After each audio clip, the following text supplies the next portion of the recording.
In each of the following questions, you are given a curve representing the function y equals f of x. Copy the diagram and on it construct the curve representing the inverse function y. So y equals the inverse function of f of x. So in this particular question, our y equals f of x is actually a straight line. And we start off with the line y equals x, which is a diagonal to our x and y axis. It cuts our x and y axis like a diagonal or a bisector. It bisects the angle, the right angle that is the x and y axis. So this is the line y equals x, and this is our function.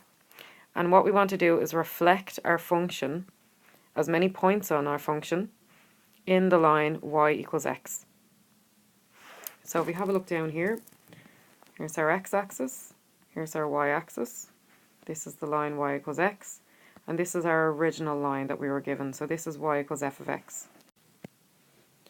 And this line here turns out to be our inverse function, so this is y equals the inverse function of f of x.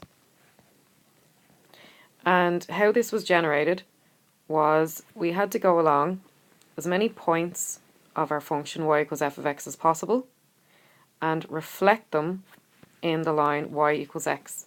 So if we start off with this one here, so this would be the end point or the furthest point that we have on our actual graph. This line may go on forever. And if we reflect this point through the line y equals x and out the other side the same distance, we would end up at this point right here. So what's happened is this point has been reflected in the line y equals x. So we've basically just drawn a line with a ruler from the original point through the line y equals x and the same distance beyond. And you don't actually have to draw the line in, but you can use your ruler just to get the distance. So for example, if from here to here was 5 centimeters, then from here to here is another 5 centimeters. So then let's say we chose this point here, and same thing, we would reflect it through the line y equals x and the same distance on the other side and plot another point.